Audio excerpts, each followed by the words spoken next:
I mean, I didn't burst into flame. Okay, well then I think we should be fine.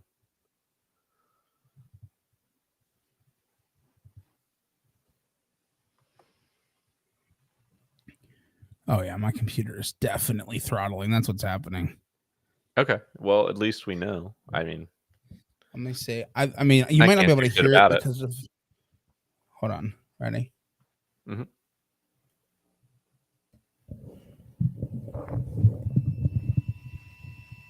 Oh yeah, I can hear that. That's my fan. Okay, that's That's what I my thought. computer's fan. Yeah, it's getting hot. I couldn't hear it with the headphones on, and I like moved my headphone. It was just. Okay. Yeah, I think it's getting cooked. Yeah. I've overclocked the hell out of it, man. I mean, Sure. it was, I bought one that was good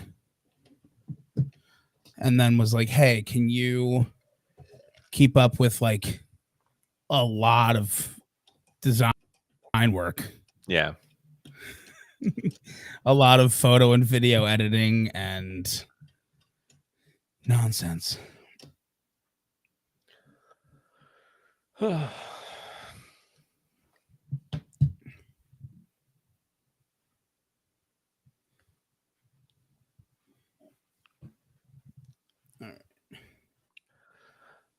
I take it you found that article to end up being of some use to you, if you were able to find it. I found an article. I found an article. I don't know if I don't know how much it's going to come up, but Okay. I feel like it's an important piece to understanding the story of the Kinks. Their banishment from the USA, I think, had some definitive impact on musical history. I mean, I think it was an interesting point. No, of course I'm going to talk about it. What do you mean? It was really funny, like not getting that link. Yeah, twice. Like it's like it's right there in our messages from me, and I can like click on. Yeah, it's just I just got like that text. I was like, I'm really thinking there's supposed to be a link here. You know. But yeah, I'll have stuff to talk about that. That's in my list.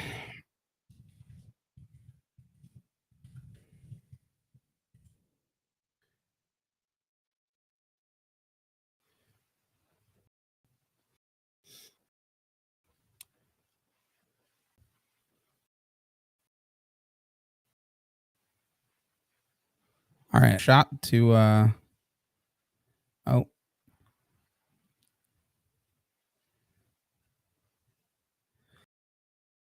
Have you replaced yourself with an image or are you just frozen solid?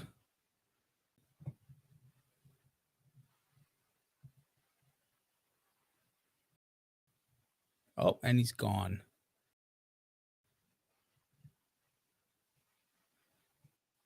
And he's back.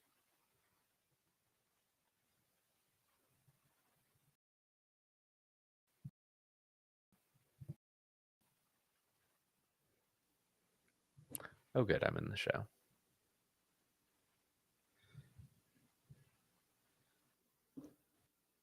I feel like maybe we're both having computer trouble. The whole middle of that was all fucked up. I just got I and me. I said I feel like maybe we're both having computer troubles. Almost. Oh, good.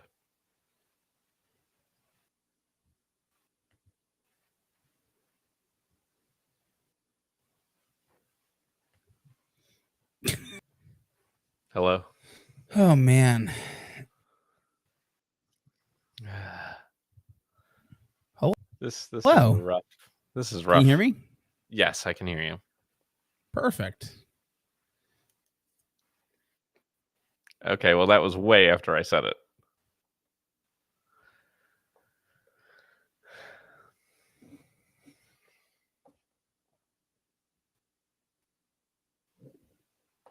Yeah, this is brutal today.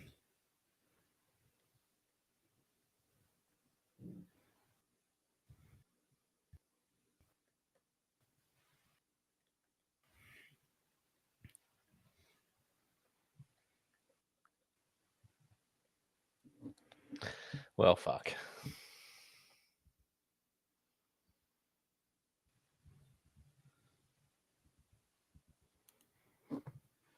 Yeah, I mean, I removed.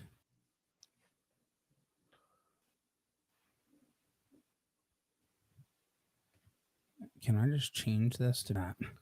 I don't know. Well, I'm saying if I get rid of the camera, it just shows that. So it's crazy how much of your audio is getting cut out. It's not good.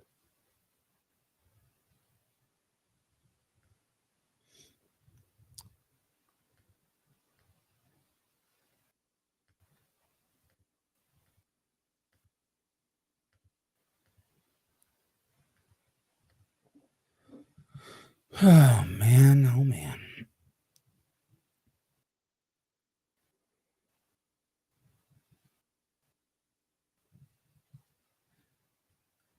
Oh, really? Yeah, because you're starting on my end, it still says my network connection is 10 out of 10. It's been there pretty much the whole time. Yeah, it says mine is though. Check 1 2 1 2. That sounds good. Yeah.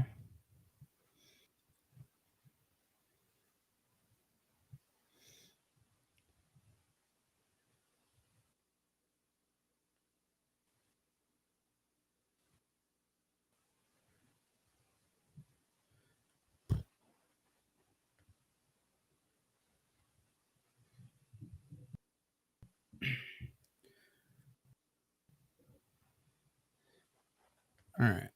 Well.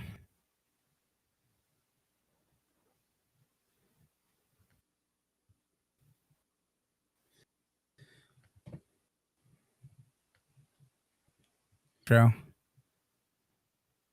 My stuff is not freaking out right now. So. Okay. Yeah. I mean, we'll it see how seems long like it lasts. it's going okay. So do you want to just give it a shot? All right. Let's give it a shot. Whatever. Okay. Fuck it. I'm ready. I'm ready in 3, 2, 1.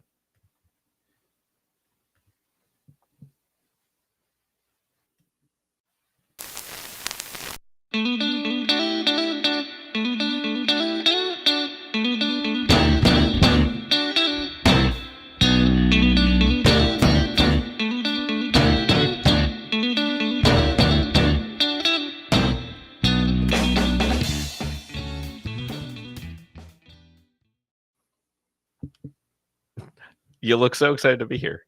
I can't even. That was such a jumbled me. I didn't even know when it was over. Oh.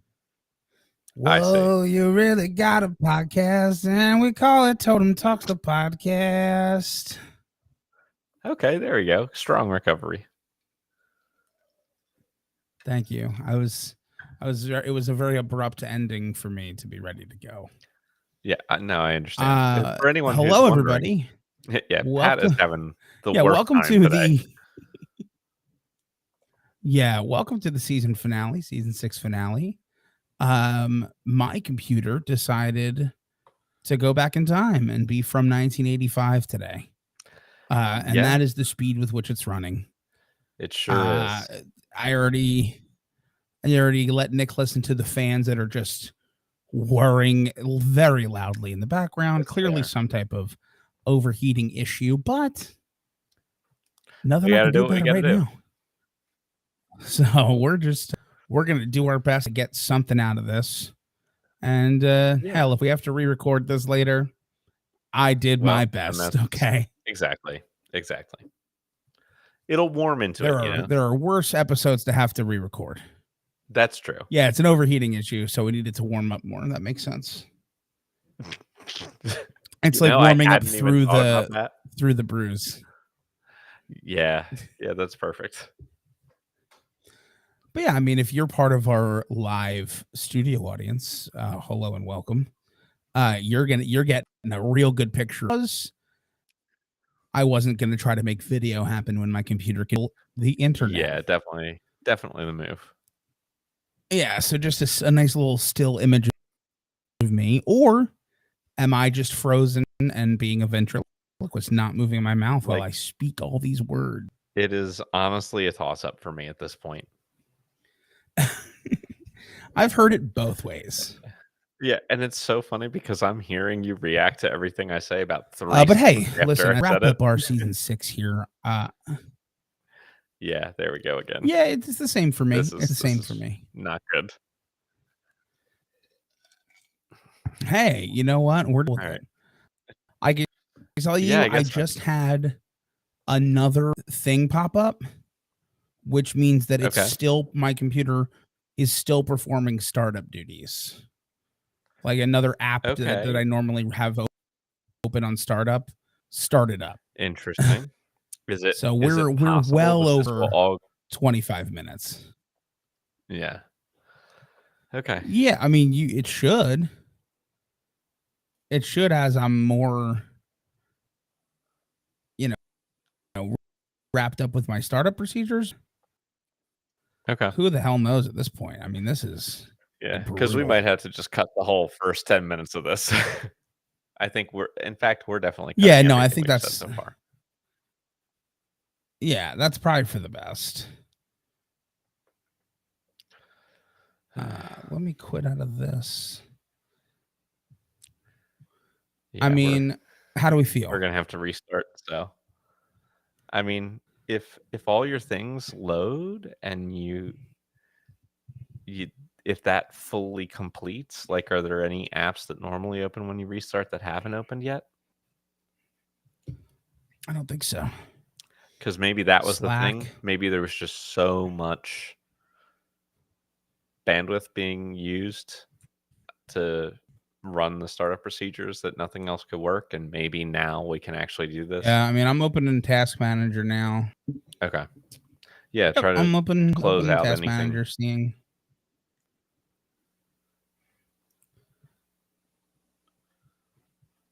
Jesus Christ. Oh boy.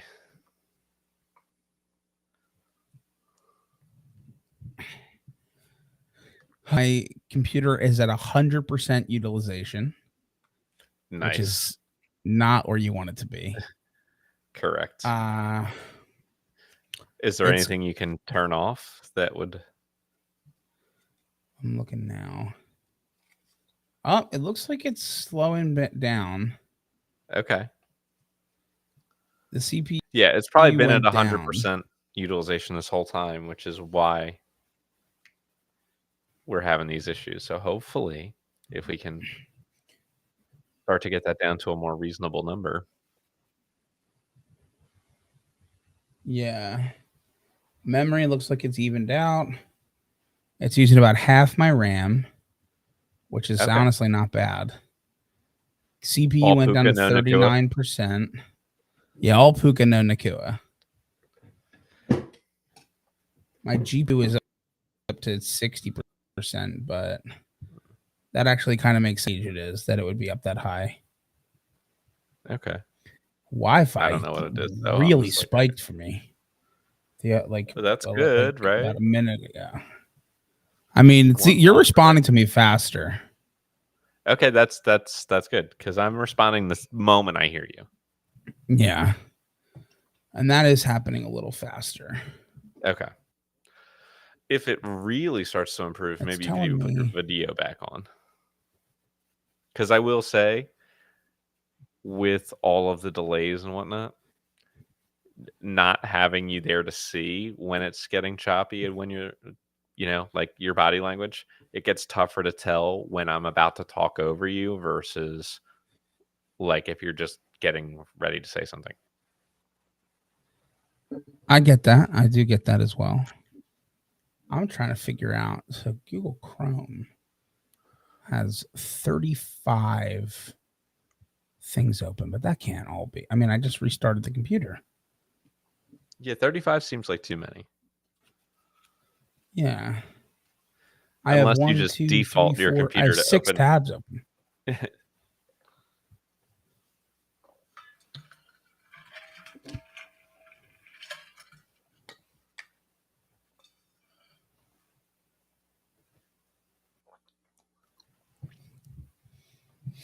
What they are. Those are all Google. Okay. No, it's fine. Only 6 tabs. Okay. The rest of them are efficiency modes, which is like your favorites. It saves like a template of it on your computer, so it can reload it later, faster for you. Gotcha. And that's what those are. All right. Looks like my CPU is at like 36. I could try to put my camera on. Okay. See if it like really spikes everything and makes it way worse.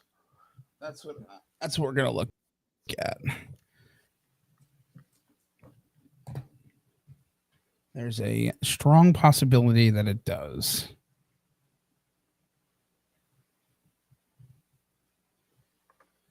Oh shoot, I'm recording all this still. I'm just gonna stop and just delete everything. Yeah, that's fair.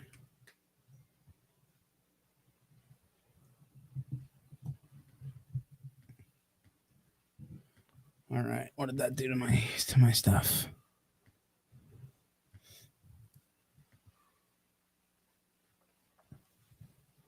All right. It put us up to 58. Okay. That's not too bad.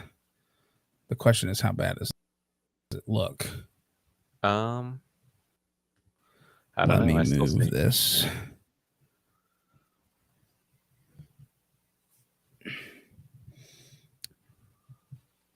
I mean, I can see that I'm lagging a little bit, but it's not as bad.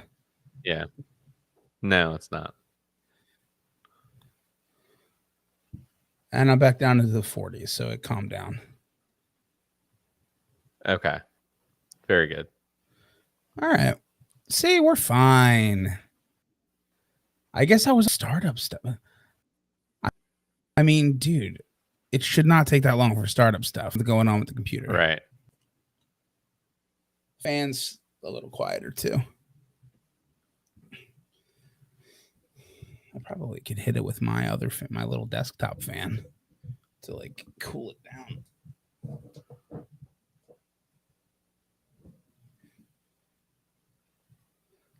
That actually is hitting it. Okay. Here I am. Oh, look, I'm actually rock me like a hurricane. Yeah. I'm in sync for me now. I don't know how you're in sync for me as well. For you. Yeah, not perfect, okay, but a little much. But you're a little moving bit a little too much. Stuttering, but yeah, let's get back to stay still. Way too much for that. All right. Let's go ahead and give it another shot, huh? How do we feel? All right. I mean, sounds good to me. All right. Let's see. Get Audacity back up. All right. I'm going to hit re-record in 3, 2, 1.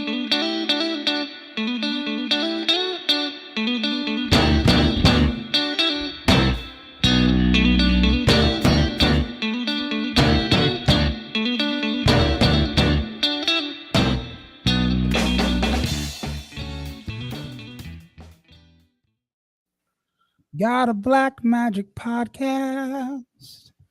Got a Black Magic podcast. Got a Black Magic podcast. We call it Totem Talks. Hey, man. You're not going to finish the verse? I was really just like laying back and enjoying that. Thank you.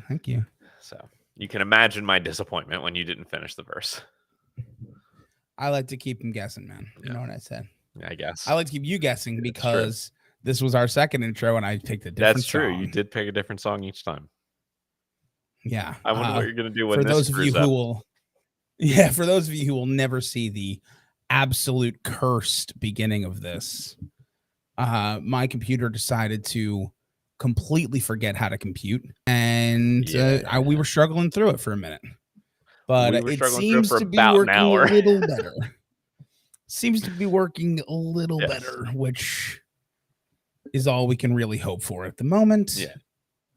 And other than that, thank you for tuning in to the season finale of season 6 of Totem Talks. That's episode 25. Indeed. And it has been the new format has really been a lot of fun to go through. Hopefully you all feel the same way. Fear not, we are not going anywhere. You'll still be getting releases from us every week as we go between the seasons here. We're going to start with our normal wrap up. So our best of the rest, our award show, those 2 fun little episodes. And then we're going to do the seasons here, a little half season that Nick has concocted for us. And that's going to be a lot of fun. Do you want to say anything more about it now, Nick? Or are we saving that? Sure. I'll just say it now. Just get it out of the way before I forget. All right. But our half season coming up is going to be 4 matchups. It is all canon, so everything that happens in the half season does count towards Totem Talks final scores. But there is a full season-wide theme between those 4 episodes, and for season 6.5, the theme that we were going with is guitar greats.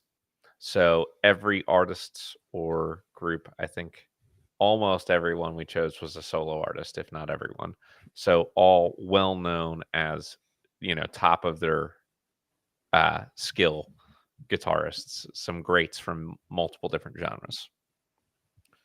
Yeah, it's going to be a lot of fun. I'm excited to do it. It's a little bit different than what we've done before, but it's going to be a lot of fun. And we have a lot of other ideas. Nick's planned out a bunch of half seasons. We have a couple non-linear ideas in the books that we want to start working on as well. Some good stuff coming up for y'all. So fear not, we're ending a season and we're moving on to new stuff. It'll come out. Yeah.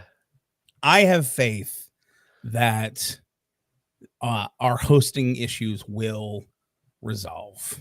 Yes, that's right. They have not yet, but they will. Yeah. One day, someone's going to log in and be like, "Oh, there are episodes of Totem Talks brand new this morning." Yeah. See what happens, and I'm going to be so excited. It'll be nice. It'll be a little gift. He can pick and choose your favorite artists first, or you can be like me and save them for last. Which could have been what we did today. I guess we'll find out. Right. Why don't you walk us through who we're covering today, Nick? I would love to. So, in the spirit of our upcoming half season of Guitar Gods, we're having Santana square off against the Kinks. So, Carlos Santana and Dave Davies are up on the docket today. Yeah. And it was an interesting one for sure. Indeed. It was curious because you mentioned it when we recorded our last episode, how our formula sometimes, oh my God, is rough for an artist like this. We barely got any hits from either one of these bands. Yep. I think maybe one each. Yeah, for bands that are big on pretty the well known records. I mean, not that their second records didn't have success, but when you think of each one of these bands, we completely skipped over that entire era somehow. It was very frustrating. I'll be honest with you. Go ahead. For the first artist we're about to cover, yes, we got one of their biggest songs, whether you believe it is or not. Oh, definitely. I'm just saying, in terms of the career of an artist. Oh yeah, the era of them that you would think of. I could get behind that. I understand. Why don't we go ahead and get started? Santana is a late 90s band. I think of them as a classic rock artist. Some people, the resurgence, man. Yeah, the great resurgence. But I mean, they are a classic rock artist, is all I'm saying. Sure. And while we're talking about them, let's actually talk about them. I agree. So Santana is an American rock band formed in San Francisco in 1966 by Mexican-born guitarist Carlos Santana. And they were active from 1966 are still active today, present day, all the way through, having a good time. That's right. And we covered 3 albums. So we started with the eponymous debut, Santana, which came out in 1969. Followed that up with Supernatural from 1999. Quick 30-year jump, 30 years. as you do. And then we follow that up with Blessings and Miracles from 2021. Also so 30 years. A 30-year jump and 22 years. Pretty close. It is pretty close. So Nick, you covered Santana. Yes, and I would love to get started. So take us into Santana. So this first record actually came out after they had already played at Woodstock. So there was a lot of hype kind of going into this record after their performance there. A lot of buzz going on around the band. And I'll tell you, there were a couple of reviews at the time from some pretty prominent people. There's Rolling Stone writer Langdon Winter and our favorite Village Voice critic, Robert Christgau. And I'll tell you what they had to say. Gotta love him. Mr. Winter said, Santana is a masterpiece of hollow techniques, a speed freak's delight, fast-pounding frantic music with no content. He compared the music of this album to methadone, says gives you a high with no meaning. He found Greg Rowley and Carlos Santana's playing unimaginative amidst a monotony of incompetent rhythms and inconsequential lyrics. And Mr. Christgau called this album unreconstructed opposition to the methadone school of American music. A lot of noise. Methadone was in. Yeah, clearly that's what was in. And here's the thing, like, fuck both of those guys. Those guys are idiots. Those guys suck. And history, I think, has proven that they are wrong. Because this record is pretty widely acclaimed outside of those two. Rolling Stone, despite Langdon Winter's article, actually included it at number 150 on their 500 greatest albums of all time, and actually moved it up to 149 in the second edition of that. I mean, it's a slow grind, but they're getting there. Exactly, yeah. I mean, I think this is such a fun record. And the big hit for Santana that you have here from their classic rock era is Evil Ways, which is one of my all-time favorites. I absolutely love that song. You just get such great jamming on this record. The improvisation, I think, they're a group that is already comfortable with who they are. I feel like they bring a lot of good energy to the record. They're really in sync, despite the fact that a lot of it's improvisational. Like they're really locked in as a band. And I think the big thing here that really gives them their sound, sets it right from the start, is they have a drummer on a kit, and then they also have 2 different percussionists in the group. So the grooves that you get in every song from having all these different percussionists working in tandem, I think is awesome. Big Santana fan. Yeah. Listen, here's where I'll say I'm coming at this from somebody who has not heard nearly as much Santana as you have through the years. I know their hits, so I knew Evil Ways off of this album. And I know, like I said, I know probably 6 Santana songs going into this. And I'll tell you, I definitely don't agree with Christgau and Langdon Winter. I think that they're way off base. Yeah. This album is good. I mean, I enjoyed it. I think that it's almost like a misconception. Like calling this a rock band at this point is not true. This is a jazz band. Yeah, they play like a very Latin infused style of jazz rock. A Latin infused style of jazz. Yeah. It's very jazzy. It's way more jazzy than rock and roll. But like, I think it's almost just like a misconception. That's what it feels like to me. It feels like maybe like when they're talked about as a rock band, even at the time, they played Woodstock, which was primarily rockish based. And folk, yeah. And folk. But I mean, mostly rock is what you think of, the people who played Woodstock. Mm-hmm. And that's not the vibe that they are. So when you listen to this and it's like mostly instrumental, And it's very clear that for every one of these songs, there was probably 6 minutes on the cutting room floor, like where they just were improvising and Sure. feeling through it, like, which is fun. And I get that. I just think maybe expectations were different, which is why this is an album that, like, upon going back to them, it's climbed higher and higher on ranks and charts because people are like, now that we know what Santana is, this was great. Sure. So I think that's kind of the vibe. Did not dislike it by any means. I very much enjoyed it, but like I also saw the negative press in the beginning and was like causing that, and that's my theory. Yeah. Okay. So I'll take us into Supernatural. And here you get a good chunk of Santana songs that I knew and didn't know what were Santana songs, except for one of them, which was wild to happen for me. Yeah. So I almost everyone with a famous person I knew. All of them? Really, that's interesting. I only knew 2. I know Smooth, obviously, because everyone knows Smooth, and I know Maria Maria. Sure. I'd heard the one that Dave Matthews sings. Okay. A bunch of times, and I remembered the one from Everlast because it's so funny because his voice doesn't fit it. Nope. The style of music. It's so his voice fits it, but at least I like Dave Matthews' voice pretty consistently, so it sounded fine. But the dude from Everlast is such like a hard rock sounding voice, and Santana's just like behind him. It's so funny. But this album is a textbook example of a shift to move forward in time and doing it right. Like you're keeping your sound. So like this is clearly a Santana album. You can hear his guitar playing. Pretty much everybody else in the band is different, but you can hear his guitar work.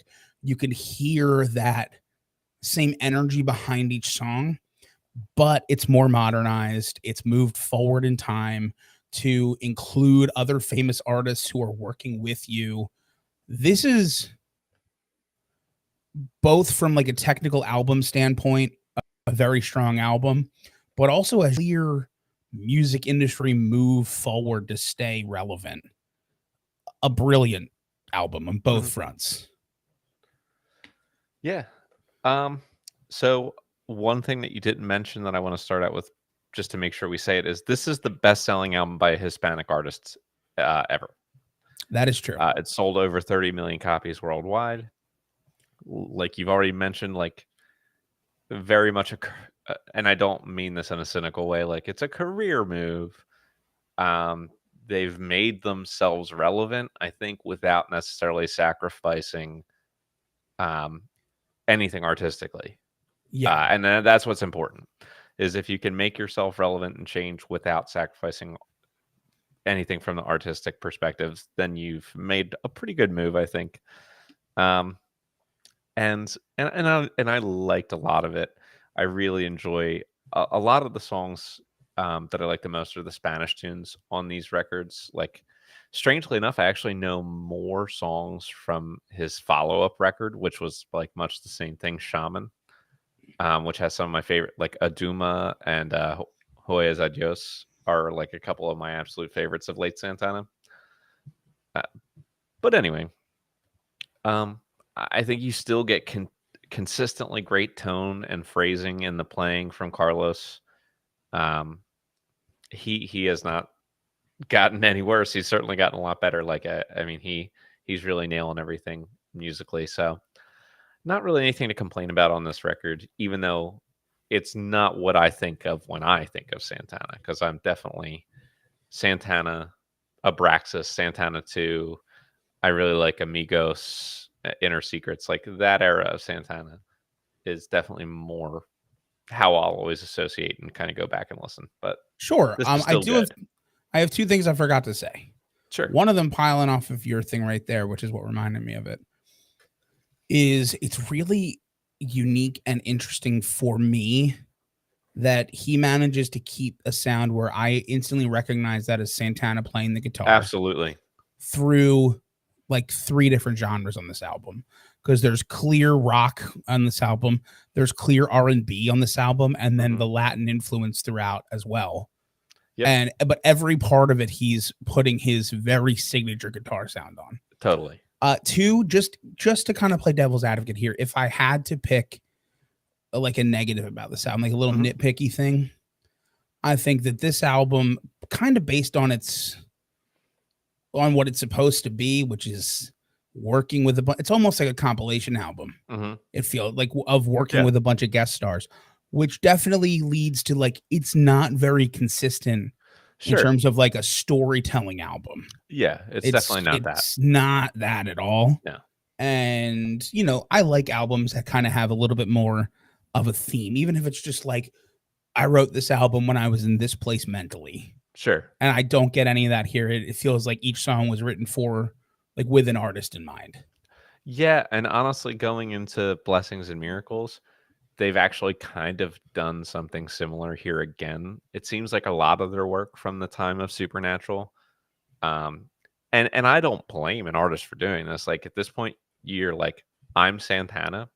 I can pretty much reach out to anyone in the industry and they would be delighted to work with me. So why not reach out to artists that you like and respect and might want to collaborate with? Like, I totally get it. I respect it.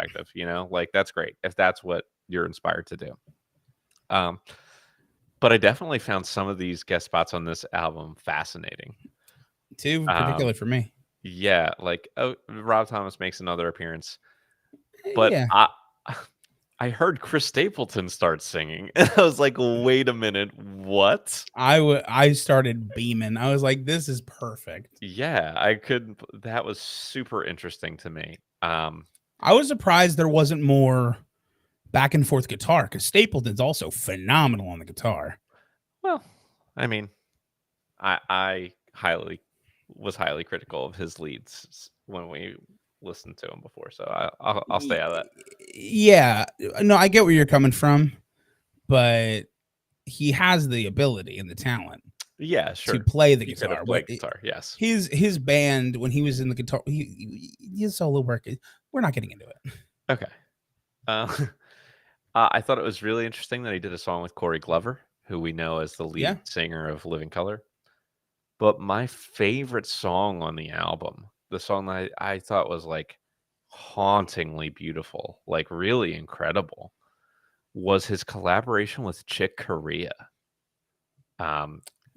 Chick Corea, like, as a phenomenal, one of the greatest keyboardists who's ever lived, primarily in the jazz and fusion area. And my God, like, it was like truly haunting, the composition, Angel Choir and all together.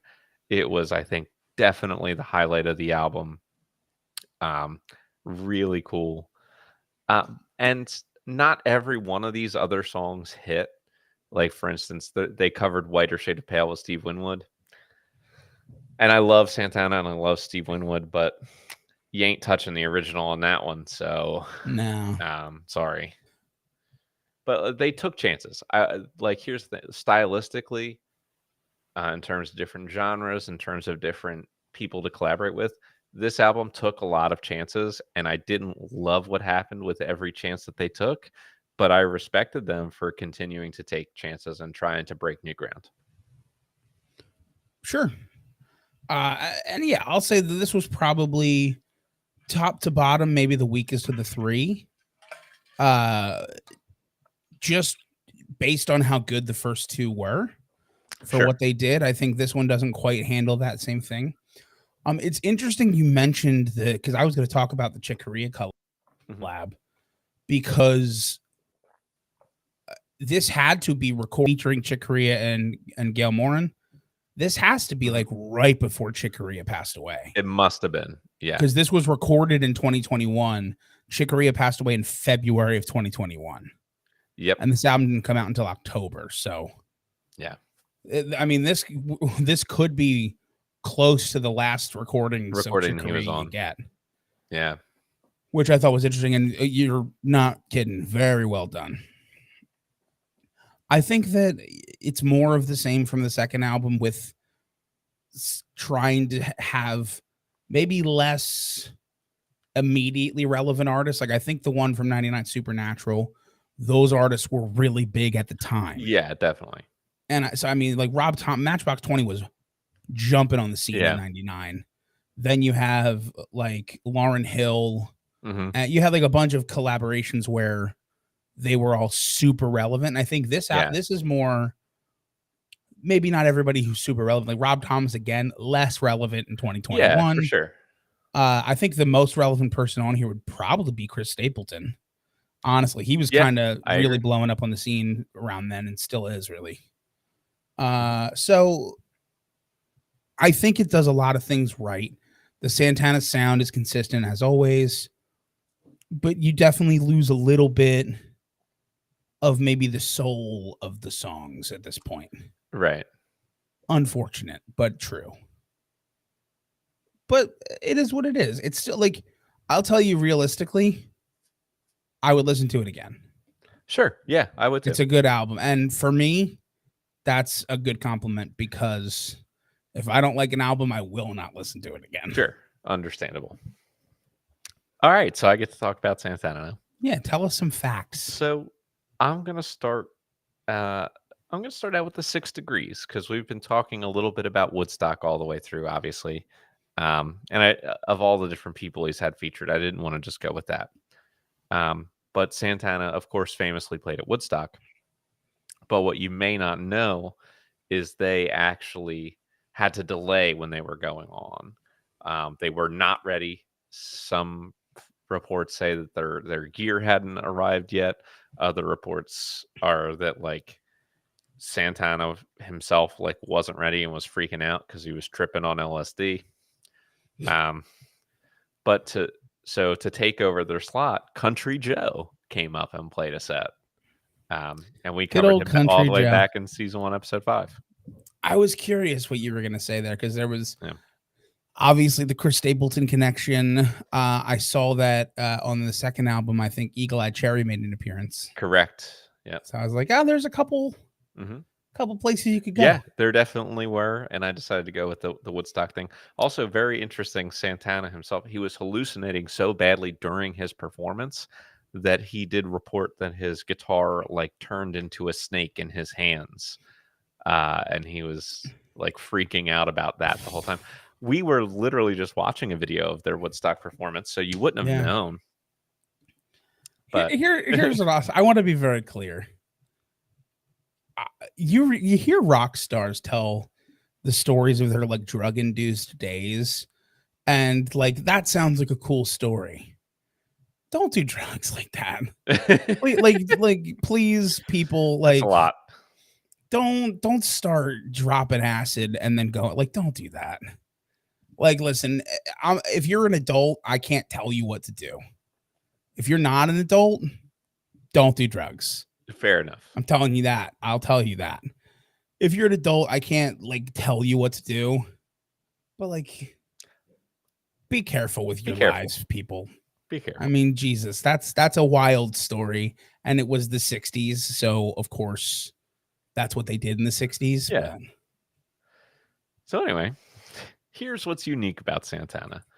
And there were a few things that I could go with here. But one thing that I thought was interesting and maybe would fly under the radar is that they hold a Guinness World Record for the most years passed between #1 charting albums.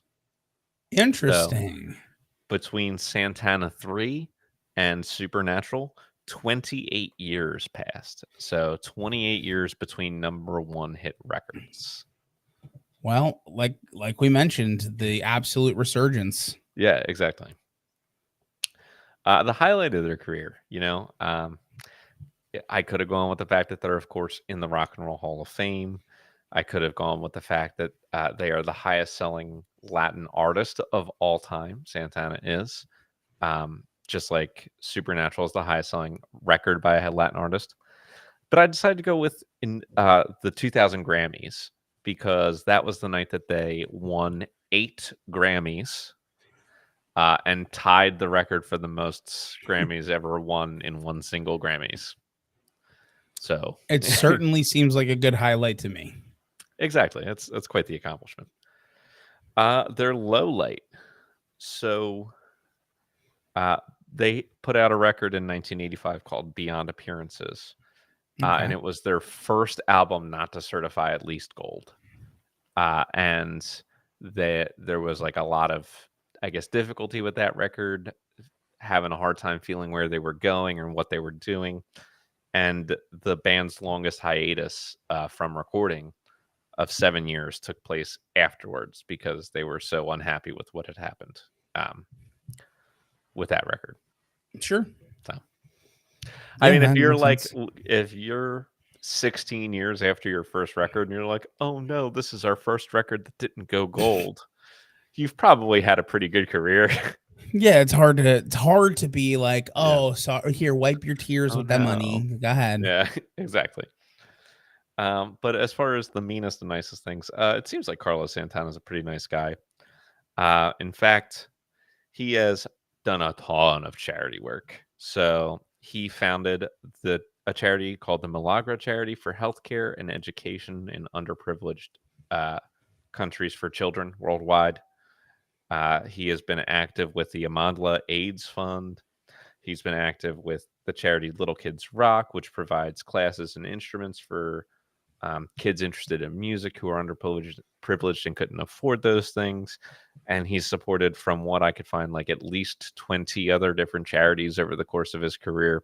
So he has been super active, not just in like donating and raising money for a bunch of different charities, but also founding his own charities to help provide things, like I said, like healthcare, education, and music to underprivileged kids around the world. Awesome. So he is an awesome guy, it seems. By all accounts. Yes. And that is all. So let us move on to the Kinks. Good. Excellent. Excellent. I'm a pee right quick. Yeah, go for it.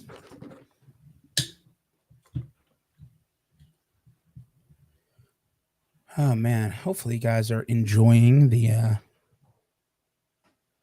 show so far. This is an interesting one. Santana v the Kinks. If you're new, if you're just stumbling upon us, go ahead and check out our other stuff. TotemTalks. If you're looking for this season's had a little bit of trouble getting uploaded, having some trouble with our hosting service, but the long form, non-edited stream recordings are available on YouTube. It's YouTube. If you look up Totem Podcast Network, you'll find us. And you'll have all the archives of this season, which, again, unedited, just posted up there from our streams. The edited audio episodes, I believe we have the first 7 up. Normally we release them like the week after we do them, but it's been kind of a nightmare. We switched hosting services from one that we had been with since the beginning to a new one, and the reason we switched was because the old one was messing up a bunch of uploads.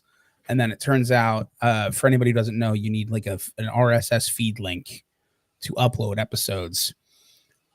The old one is still trying to push episodes, and the new one is also trying to push episodes.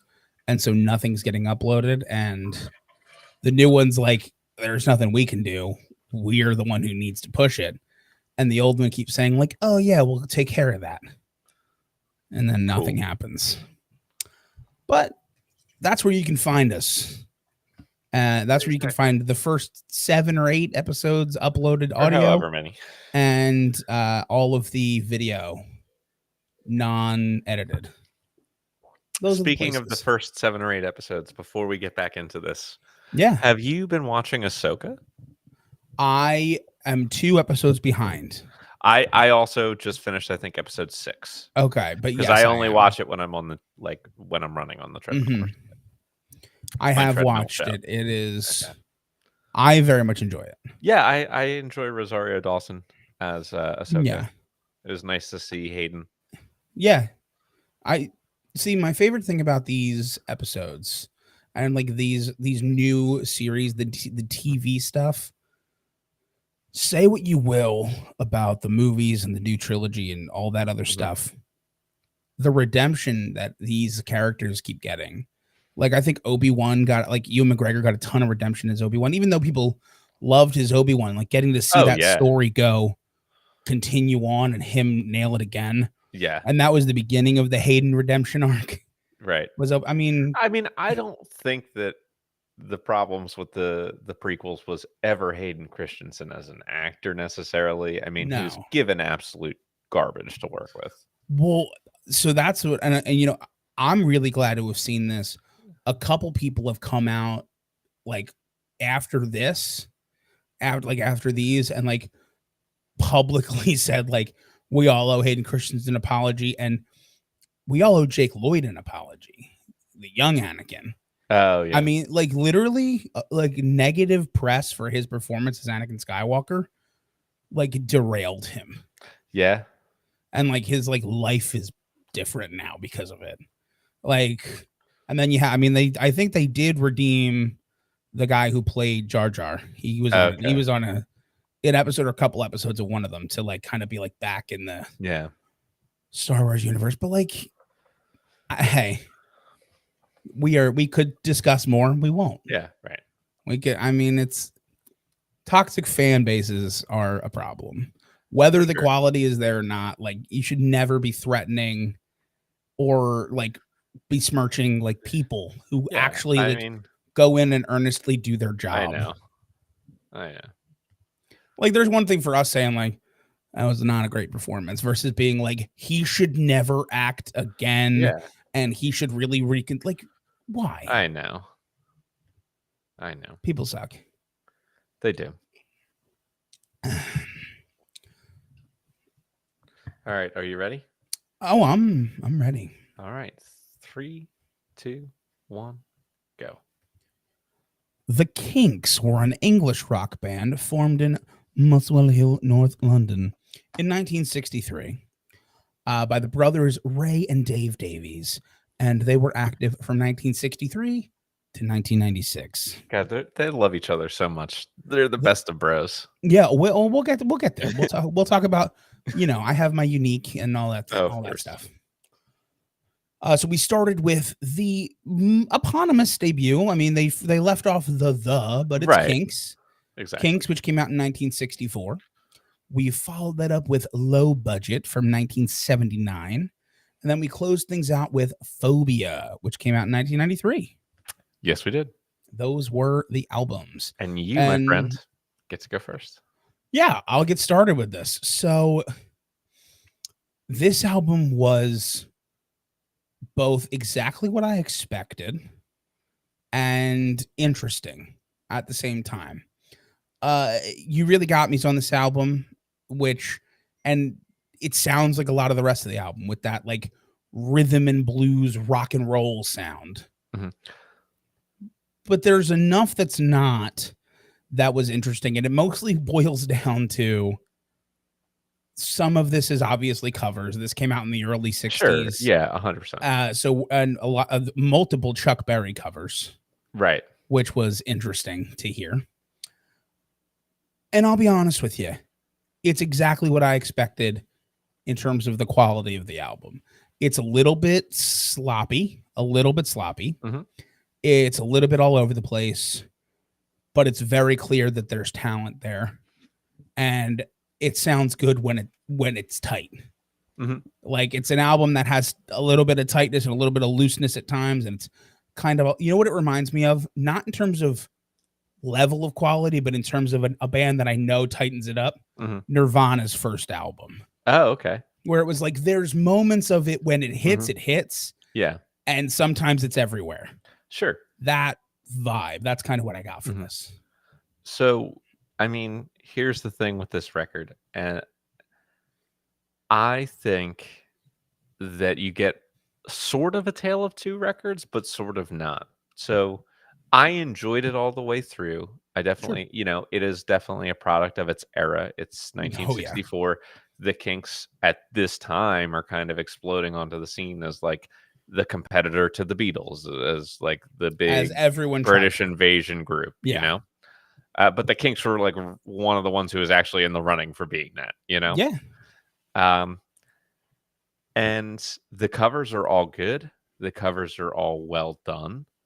But what I was really interested in were the songs that Ray Davies wrote. Right. So I listened to this album thinking, because this isn't like the Kinks that I usually listen to. I usually wait a couple years. But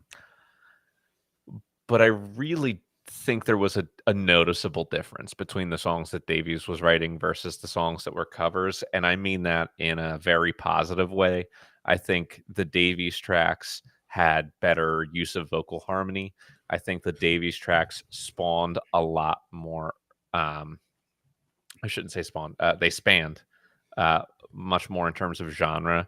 I think you were getting blues rock. I think you were getting pop rock. I think you were getting that kind of like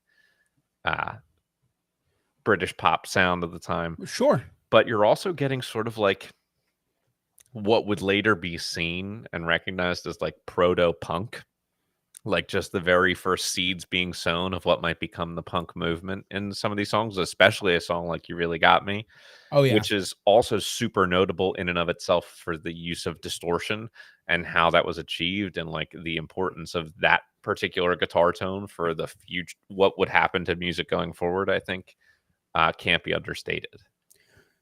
Yeah, it's so interesting when we go back in time to these like early albums of movements and soundscapes and realize that it's stuff we're used to hearing now. Like for us as listeners, hearing distortion on a guitar is nothing. Right, exactly. We hear it all the time. I mean, you can make your guitar right now sound distorted in 50 different ways just based on what pedal you press. So like how we've grown as it like as a music listening society and music playing and you know all that stuff is so interesting.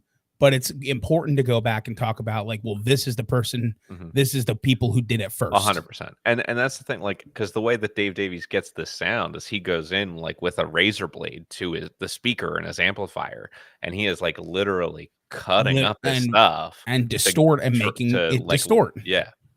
Unlike us who just our speakers can put through natural distortion based on the sound waves. Right. No, you got to actually mess it up so it distorts the sound. Exactly. Super interesting stuff. It is. I really think it is. So moving on to low budget.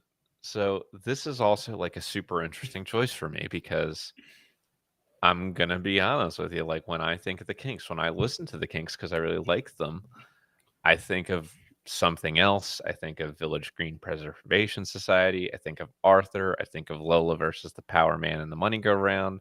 I think of like stuff from Everybody's in Showbiz, like Celluloid Heroes, like all of those like wonderful Kinks songs, the heart of their career, the part that's the most critically acclaimed and well respected by like Kinks lovers across the board. Totally skipped all that. Yeah. So I actually went into low budget not knowing anything about it. Like I'm just going to learn as I go. Yep, I read one sentence and then formed a bit of an opinion. Yeah, and then we'll go. Okay, so it's definitely a very different sound from their first record. It's a band who's shown a lot of growth at this point. The variety though that I talked about on that first record, the fact that Ray Davies as a songwriter is super recognizable for his versatility, I think does shine through on this record. I think it makes sense that this is where they're at with him writing all of the songs, because I felt like I was getting good variety throughout this record. I thought it was a very solid record. Like I did enjoy it from beginning to end. Near the end, the song Little Bit of Emotion on the B-side, I thought that was definitely the standout track for me. I thought that was a really great song. And a very timely writing for the song that came after A Gallon of Gas. Very timely writing. Yeah, for sure. So not what I expected, but good, and I liked it. Right. Okay. So I agree with you. I think when a lot of people think of the Kinks, It's that like 1968 to 74. Exactly. That's the era that people think of. That's a lot of where a lot of the songs come from. I get it. This was the reason this album is the one on the list is because this was the album that was perceived and kind of marketed as the Kinks beginning their arena rock era. Oh, sure, yeah. So if you're going to sell more albums that way, which I think is interesting. Sorry to cut you off. No, you're fine. Was it the at record before that? I'm trying to see if it was okay. Because on Misfits, this is when they released the song "Rock and Roll Fantasy," which I think of as maybe like their arena rock era, as sort of going along with that song, which is like one of the best songs as an example of what arena rock can do if it's done right. Yeah, ever written. Like I love that song, but.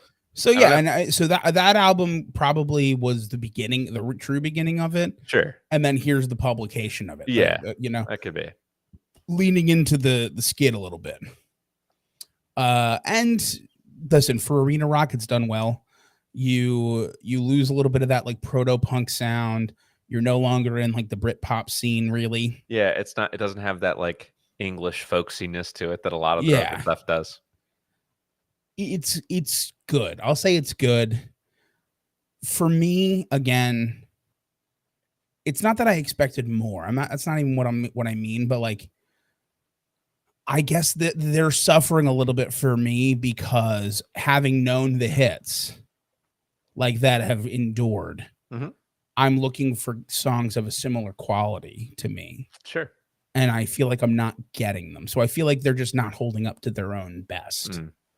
Which is why I'm like a little more mid on it. It's it's probably like a B album for me. Sure.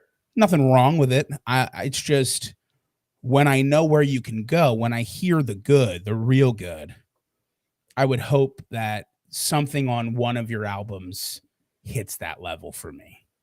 And as of yet, I haven't really gotten there. Sure. Although in their defense, right after this,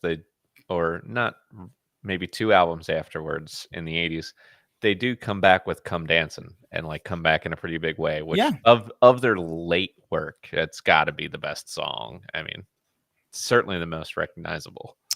And we didn't get it. So here's Phobia. Yeah, go figure. Here's Phobia, 1993. And this is an album, man. This is an interesting album top to bottom for me.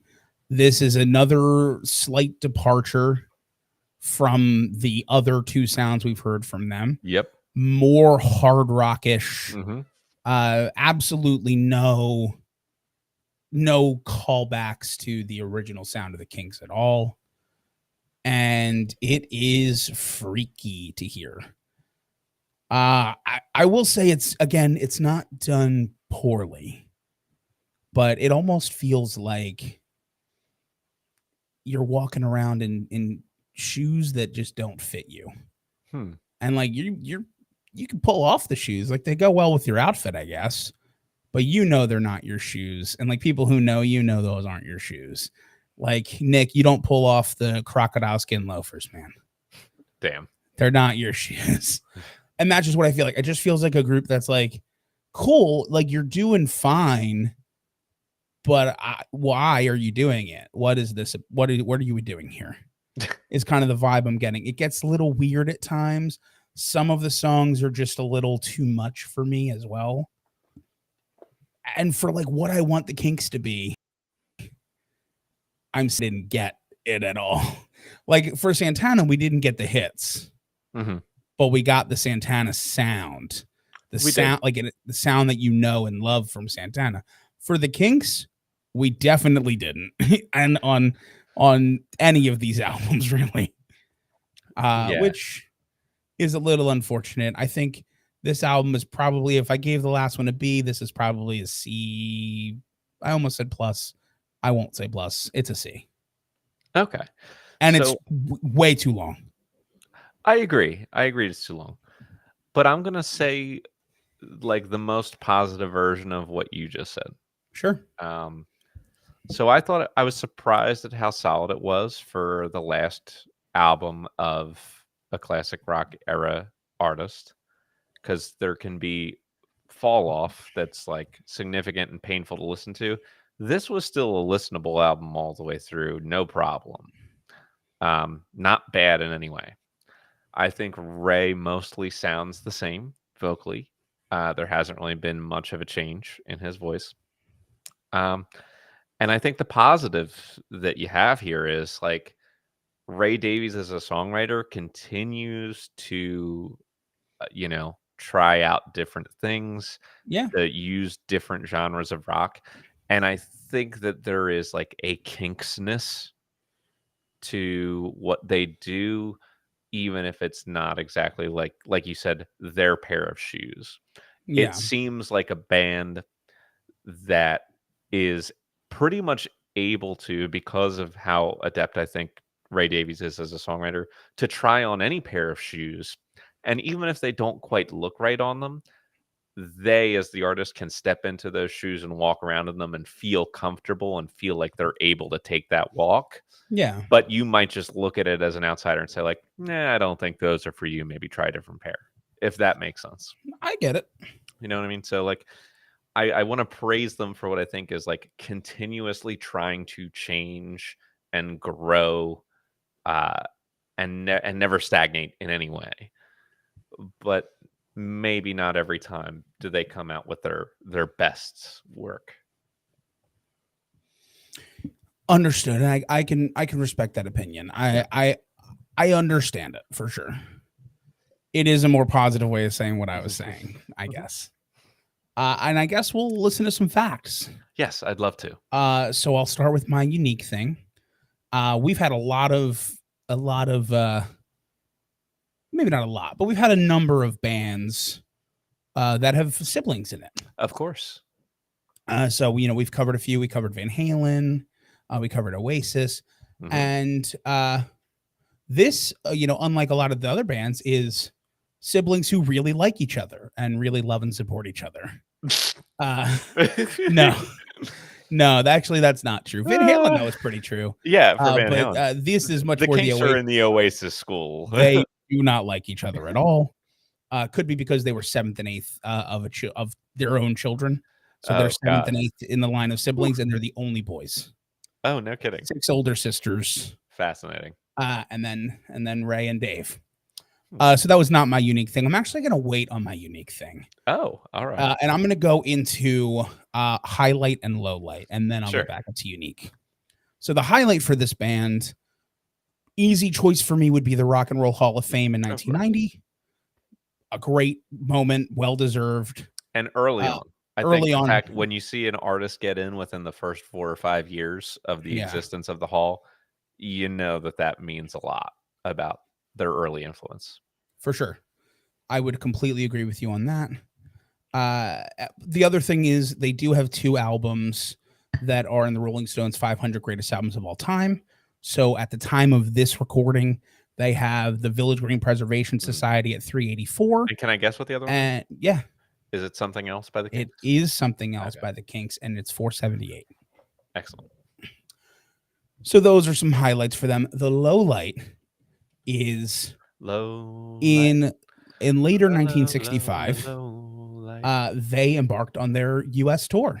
They had a great time going through their U.S. tour, and it was a complete disaster.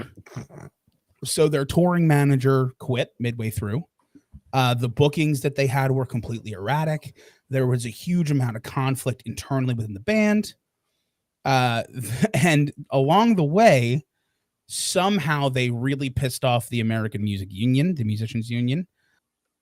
And then they refused to work with the band, barring them from playing in America until 1969. Yep. So because of that tour, this band, who should have and was going to, did not play Woodstock. Yeah. So we almost had 2 Woodstock bands. Honestly. But because of all of that, the low light is they missed out on playing Woodstock. Tell me if you think that I'm off base here. But I genuinely think, and I think in like critical discussions and, historical discussions, put that aside for a moment. If you were just talking with your buddies about who the like 5 to 10 greatest classic rock artists of all time are.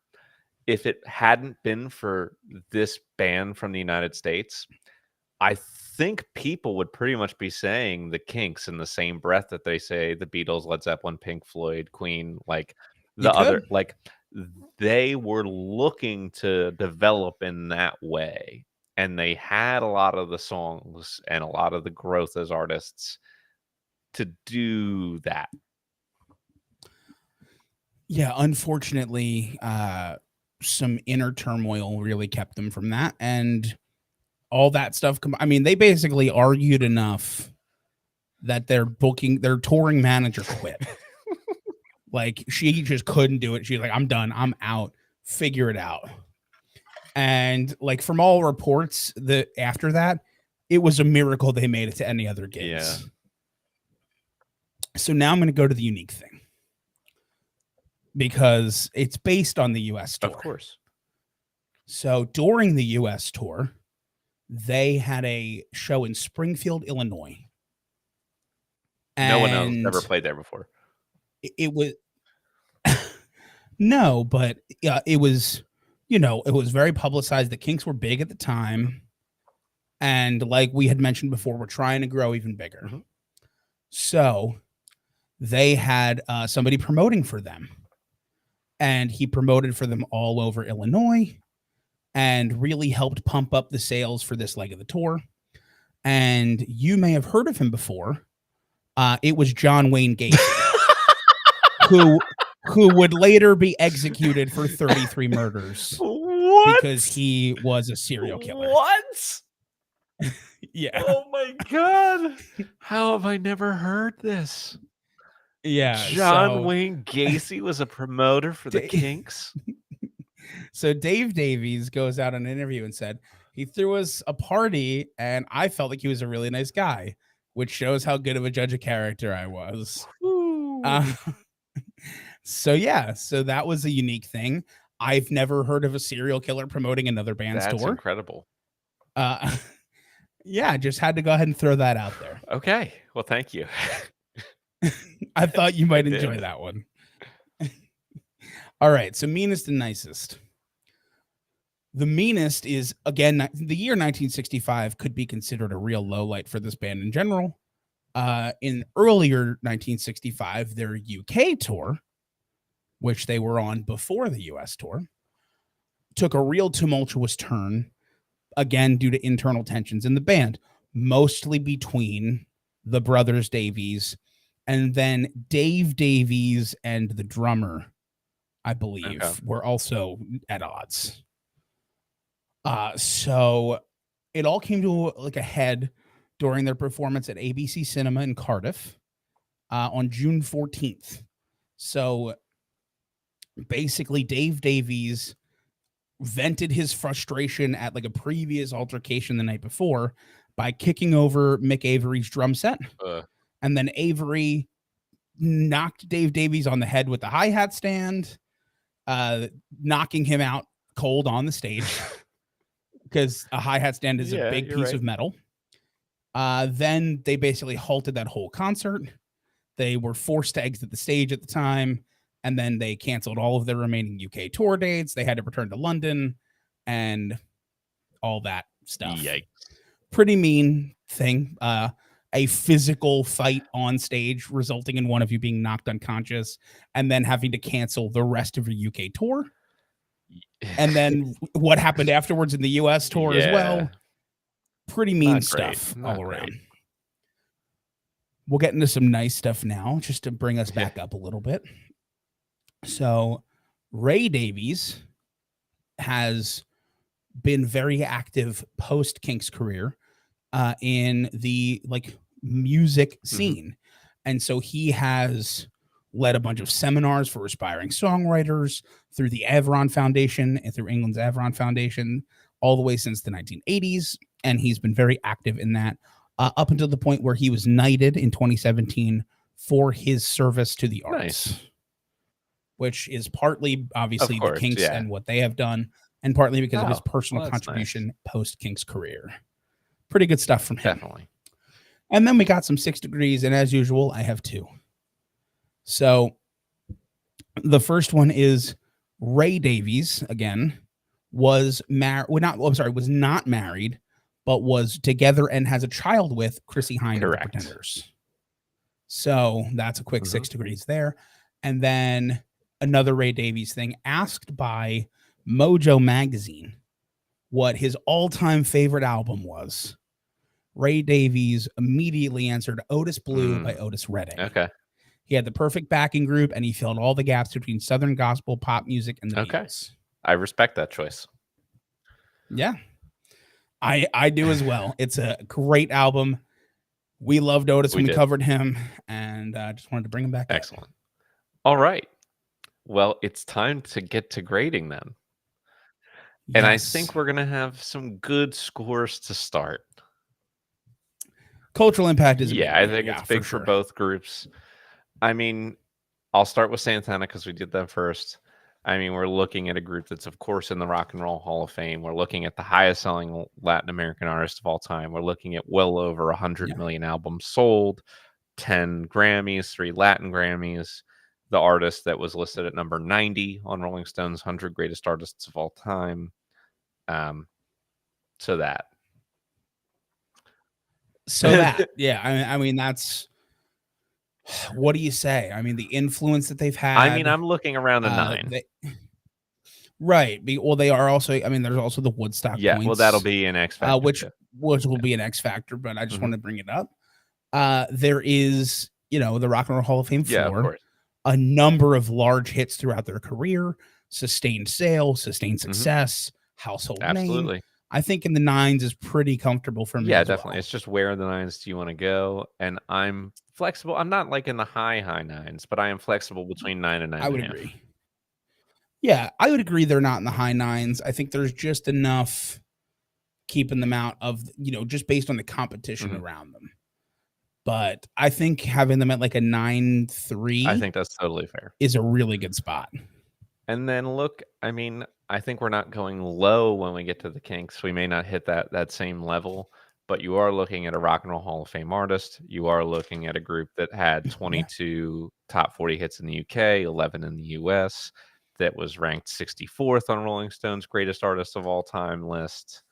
That's incredibly influential in not just their music, but in also like guitar sounds. So I think we're definitely also looking at a good score here. To me, the Kinks might be more like in the 8s compared to Santana's 9, but they're definitely still up there as one of the biggest names of the British invasion, despite the major setback of their career. Yeah, I think that's pretty true. I think that's really accurate. A ton of early influence from them. As you mentioned, the beginnings of the proto-punk scene.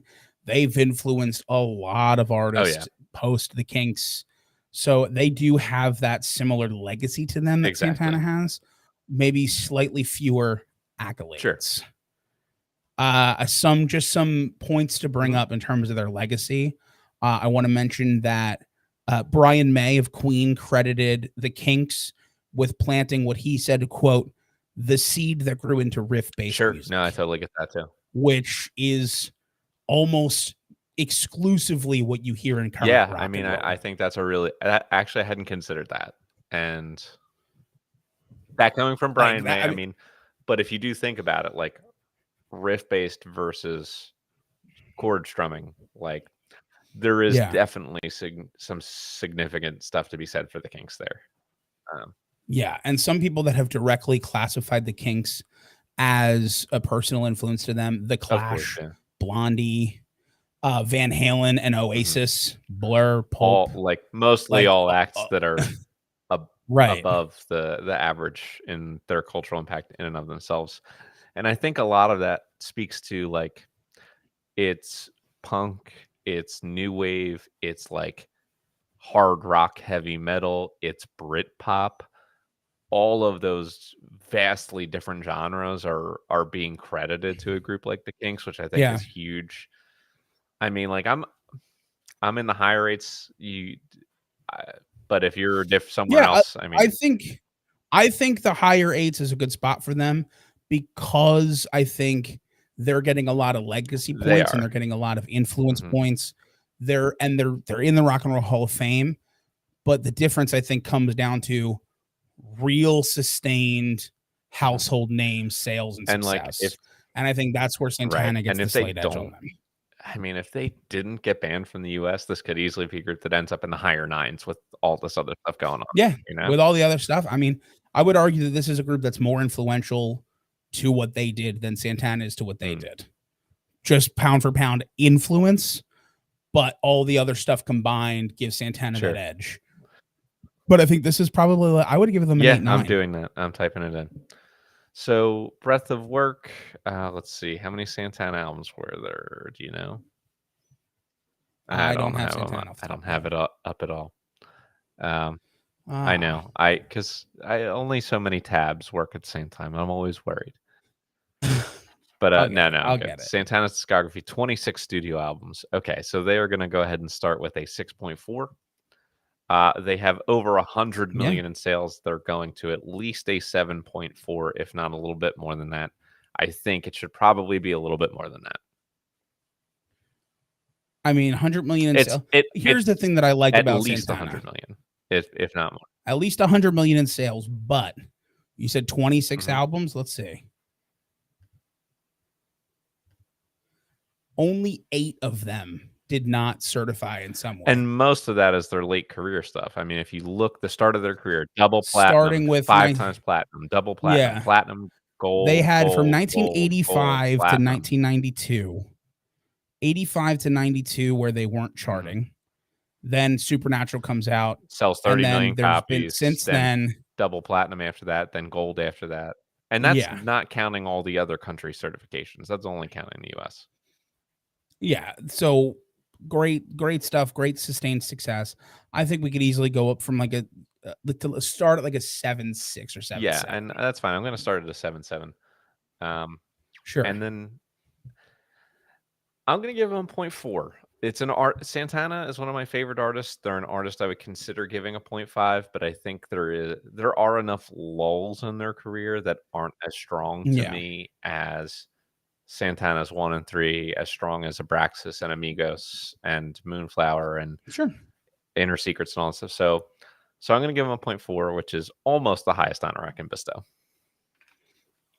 Yeah, and for me, I'm going to go a little lower. I'm going to give them a 0.3, and I'm just a little lower on that last album. Sure. I thought that it left me wanting a little more. Yeah, and as a group that's put out like 6 records that I absolutely adore, it's hard to go lower than that. Like if you put up that much music, that's and great for me, it's just not having that level of intimate knowledge of them. I'm trying to just base it off of the ones we listen to. Sure. Yeah. And I'm including some of the hits. Like in my head, Black Magic Woman is a part of this. Like, we'll go from there. But all right. So the Kinks. What are we looking at in terms of the Kinks have 24 studio albums. So they are starting in the same place at 6.4. And they don't lose anything. They do have 2 certified American Golds. Yeah, but their worldwide sales are like 50 million. Right. We're going to add stuff for sure. Okay. But I'm saying based on our formula immediately, you can see that we're not losing points. Correct. And then 50 million confirmed sales. What do we want to bump them a little bit for? They're at a 6.4. I think we're probably looking at either a 6.9 or a 7 to go from there. I think starting at a 7 is fair. I think it's fair as well. And then they were your artists. So what would you like to give them? Yeah, I mean, here's the thing. They subverted expectation here for me. I had a very firm opinion of the Kinks based on what I know about them, the songs that I know and enjoy. We didn't get any of them. And we didn't get any of that sound that we come to expect from the Kinks either, really. I'm going to give them 0.2. I think they do enough to know where they're going. And for me, getting to hear the beginning of what will become very common sounds, I always enjoy that. I enjoyed that when we were doing Chuck Berry, hearing stuff where it's like, it doesn't even sound interesting to the ear anymore because everyone copied him forever after that. And it's like, but this is who did it first. Sure. And I think we're having a similar thing here, so they get 2 points for me for that. Sure, and I'm gonna give him a 0.3 again because there's a lot of records here that I would probably be giving like a 0.4-ish. A Yeah. handful of records I'd give a 0.3, and then a lot of the stuff that I just don't know as well, that it's just not quite up to par with how great their main body of work is to me, but still enough to definitely score here. Instrumental. Okay, I mean, like, we're not going down for Santana. I mean, like, the dude is really good at guitar. He was ranked number 20 on Rolling Stone's top greatest guitarists of all time. Just throw that out Here's there. what I want to say. I'm not going to argue for like a whole bunch of points off of Santana because I think that what they managed to stay consistent with it. Santana's guitar playing is incredible. He's an incredible guitarist. I think as we go back, the revolving door, the large amount of turnover in that band, has to take just a little bit away. We've historically done that, and I think that the other thing is there's really never a confirmed, like, there's never one voice you think of with Santana, which is great because it makes it Santana's guitar, and he does that so well. Like, when I think of the band Santana, it's one of the few bands that I don't think of a voice for. That's fair. Yeah, the sound, the key sound, the signature sound is his guitar playing. Yeah, which, I don't think necessarily is losing a bunch of points. Sure. But I think the large revolving door of members kind of does. I think that's fair. Although I will say this to you. For our best of the rest selection for Santana, surprise, surprise, there's going to be a record from Santana in there. I think you're going to be really pleasantly surprised with Greg Walker's lead vocals. So I'm not going to mention which album exactly that it is where he took over the lead vocal duties. Yeah. But he is really good. I'm excited to listen to it. Yes. All right. So, I mean, I think it's still a high score. I mean, I would be okay with this score being in like the 8s. Yeah, I mean, not like crazy high because of some of the vocal stuff and some of the consistency within the group stuff. But you do have some like really fantastic musicians who've been playing with this group. I think you have a really wonderful rhythm section for a lot of their history. Obviously, Carlos is fantastic. Greg Rowley on the keyboards is really great. It's just interesting because Santana, to me, like, even from the early album work, like everything about Carlos Santana, I don't think of Santana as a band the same way I think of other bands. It reminds me a lot of jazz in the way that I think of Carlos Santana as a band leader with the who brings in sidemen. So it's hard to quantify that there's a reason we don't cover jazz acts. Yeah, right. And I know that Santana is not a jazz act, but the construction of his band and his early playing is so jazz influenced that it's hard to grade him here for me. Yeah, I get you. I'm going to go with an 8.2 if you don't object, and we can move on. I'm okay with it. And I think the Kinks, this is not their strength relative to Santana here, obviously. But I do think they put in a solid showing here. I do think that you can't necessarily overlook the guitar playing of Dave Davies, who was also ranked on the top 100 guitarists of all time list from Rolling Stone at 91. You're right. We've run into this exact argument a few times before. How many points does innovation get you? With the inclusion of distortion, with what he had to do to get that to work. Yeah, for me, I'm going to move that into songwriting. You're going to move the distortion part of it into songwriting?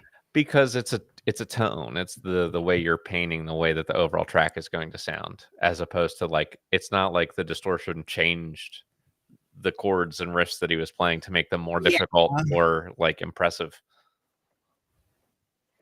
I guess. I mean, I would say. I mean, I think he plays well. I mean, I think Dave Davies as a guitarist he definitely plays well enough to warrant this being an above average score. I just don't think it requires him, like, his innovations in distortion to put him there. Sure, I get that. And they execute well on a lot of different genres and influences and styles. Like, I think that does count towards the multi-genre talent. and the clear ability. I think Ray Davies has a good enough voice throughout. He's never going to blow your socks off singing, but he never sounds bad. He never takes away from the song. He has a very original and unique sounding voice where he's very easily picked out. Yes. I feel like this is a band that could probably get like a 6. I think that's fine. I think they can max out there. Yeah. This next category is really more for them. But I don't think I think it's a good category for both groups. Songwriting, look, I think what Santana was doing evolved with the times. I think that what they were doing was unique to them, and that they really carved out a place with the Santana sound. It became its own thing, essentially, where it's so instantly recognizable across time what Santana is. And they tried to do different things with different guest artists throughout the latter half of their career. So I think it's a positive score. It's always so interesting to me here. So when you have an artist like Santana, or we've covered other artists that are like jammy, right? I struggle. Like for me, like just like you want to quantify Dave Davies's distortion as part of this category. I almost want to quantify like some of what, especially early Santana, like on that first album, as instrumental talent over songwriting, because it's clearly all improv. There's a lot of it, and that's just sheer talent with your instrument and knowledge of music theory. And it's not, you're not writing a song. You know what I mean? I'm not taking away from the quality of the songs, but like for instance, when we're up and we're performing, and you guys take like a nice long jam and you're changing up your stuff and you're just kind of riffing off of each other, I wouldn't say you're songwriting. I would say you're just showcasing your talent and ability. I mean, I guess like live performance is almost a category in and of itself in some ways, but it's right. But I feel like a lot of that translate here in terms of the fact that they're riffing and vibing and jamming off of each other, and then it turns into the songs. And that does. I totally agree with what you're saying in terms of like the ability to understand and play to the musicians around you in real time is a reflection of your talent as a musician. I get that. Right.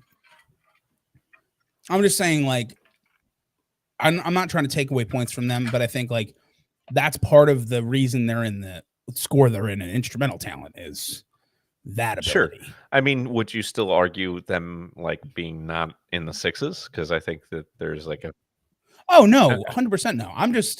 I think they belong there, and I think there's enough to put them there. I'm just making sure that our listeners can understand some of where I'm coming from with it. I mean, where in the 6s do you feel most comfortable? Because I definitely think we need to be there. I think the 6s is fair, but I also think that maybe under a 6. 6.4 it is. I think a 6.4 is great. All right, now the Kinks. I do think there's an argument to be made here that this is possibly their best category. Because the one thing is, I mean, Ray Davies is super well known as a songwriter. He was ranked number 27th on Rolling Stone's 100 Greatest Songwriters of All Time. We have a whole lot of that stuff today between these two artists. But even what we didn't get to listen to and what we didn't get to go through, like a lot of what's important about the Kinks is how different the first 2 or 3 records are from the next 2 or 3, and how different those are from the next 2 or 3. And Ray Davies' ability to constantly kind of innovate and bring their sound to new branches of rock and folk music is why he's considered one of the greats of all time. Yeah, 100%. I think that is an extremely succinct way to put it. There is a ton of talent here. The songwriting varies, it grows. It also has influenced so many people directly. When you have like guitarists who, let's be fair. I mean, I don't think it's unfair to say that Brian May is probably more famous as a guitarist than Dave Davies. I think that's fair. Who directly is like, because of what he did, like because he walked, I can 100%. run, like basically is what he said. I think there's a lot to be said about that. You're innovating the game. You're changing the game. Yeah, they're definitely one of the artists who do that at least once. Yeah. So I'm pretty high on this score. I do think that the Kinks, Ray Davies is always going to be considered amongst the greats. I think our score should probably reflect that. It doesn't have to be a 10 or anything like that, but I do think like a 9 flat is certainly not off the table. I was thinking a 9. I think it's a good spot for them. I think that there was enough variance, there was enough showcasing just on what we did get to listen to, and all of the history and growth behind them as well, and their influence and the footprints they made in the sand that other people could walk in. Sure. Is a big part of it. So I think a 9 works. And now we're on to lyrical talent. And there are issues. Neither one of these. There are issues here that Santana has. Yeah, well, a lot of his stuff's instrumental. A lot of it is instrumental. A lot of it's instrumental. Santana is very well known for a lot of instrumental, and when it's lyrics, I would say Supernatural, definitely. All of the vibe I get from Supernatural is the guest came in and sang they wrote a song. I think that has continued as you go. Like I don't think Santana, the band, is sitting down penning those lyrics for those stars to come in. Yeah, I mean, I agree. I think it's a true collaboration. I agree with you. I don't think that this is their best score. No. I mean, a lot of what they do put out lyrically is fine. I mean, yeah, it's fine. I mean, it's fine at best. I mean, you look at Black Magic Woman, or you look at Evil Ways. That's not an original either. Well, that's true. I know.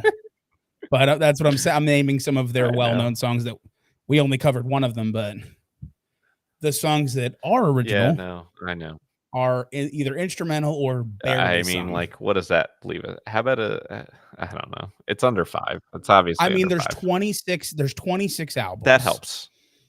Based on the number of original songs with vocal lines that we got, I could say there's probably 6 albums worth of lyrical original music, and the quality of those is a little below average. I'd be fine giving them like in between a 3.5 and a 4. Let's go with like a 3.8, and then let's move to the Kinks. And I know you have your issues, but I do also want to say, like, while we didn't get the heart of a lot of their most acclaimed work, I mean, Ray Davies is well known as a complete songwriter, including the lyrics as well. Like, a lot of the Kinks records were highly praised for like the portraits they painted of what English life was like at the time. 100%. And like, he is definitely well known as a lyricist for large parts of their career. My issue, which is not a huge issue because of the other stuff, the albums we got, right? Just talking about the albums we got. The main issue is the first album, Kinks, is mostly covers. There's 14 tracks, 8 of them are covers, 6 originals. In those originals, you have You Really Got Me, which is a super repetitive song.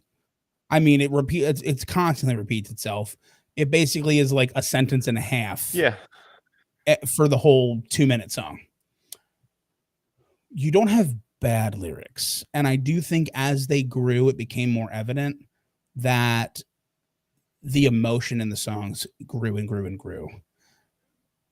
I think that he's is a complete songwriter in the fact that I think he does put out the whole product, that he puts it out well. But I would not compare him with some of the truly great lyricists we've covered in the past. I think if he's a 9 songwriter total, I would say probably in between a 5.9 and like a 6.3 as lyricist for lyrics. Well, above average, not to the level with which I'll sit right in the middle there with you then, with a 6.1. And perfect. X Factor, I think both of these groups are going to have some. I think it's time to talk about it. I mean, for Santana, it's a lot of those like records. I mean, it's having the highest selling Latin album of all time. It's being the highest selling Latin artist of all time. It's tying the record for the most Grammys ever won in a single night. It's creating the record for the most years between number one records. It's, there are 10 Grammys overall. It's their 3 Latin Grammys. It's their 2 albums in the Grammy Hall of Fame. All of that constant. And maybe if you want to throw more in from all of that charity work, I also think one other thing to just throw in there is, a lot of guitarists who are very famous are well known for which guitar they played, but it's very difficult to associate only one artist with a given guitar because of how many greats play every, there's so many great Strat players, there's so many great Les players, there's so many great SG players, so many great Tele players. For decades and decades and decades, like Carlos Santana and PRS. Like when you thought of a PRS guitar, like Santana was the guy for PRS guitars. Like he was the guitarist. You could even argue like they were well known in certain genres that were not mainstream in like the 90s and 2000s that became popular with PRS. Yeah. But as far as like well-known players, Santana was the PRS guy until John Mayer came out essentially with Silver Sky, and all of the guitar world was like, wait a minute, what is this Stratocaster that is made by PRS? And so like up until the last like 5 or 6 years, I would say he is by far the most recognizable guitar player of an entire brand. I will tell you, as a non-guitar player who, quite frankly, and I don't mean this in a bad way, I just mean because I don't play guitar, I could care less typically what guitar people play. Sure. You know what I mean? Like they sound good on it. That's where I'm at. Yeah. He's definitely one I think of with that. I think of him. I think of Hendrix and the Explorer. Okay. I would think of Hendrix as more of a Strat player, but yeah, sure, both. When I think of Hendrix, when I think of the Explorer, is the Edge plays the Explorer? Oh wait, I'm sorry, I got that wrong. The Explorer, is the Explorer Van Halen then? No, that's the Frankenstrat. I don't remember now. The Frankenstrat's Van Halen. The Explorer, I think, is the Edge. Maybe. Well, I think when I think of Hendrix, I think of him. Maybe it is a Strat. You think of the upside down Strat. Maybe that's what's throwing you off. It's because it's upside down. That's what I'm thinking of. Yes. And then I do think of Santana with the PRS.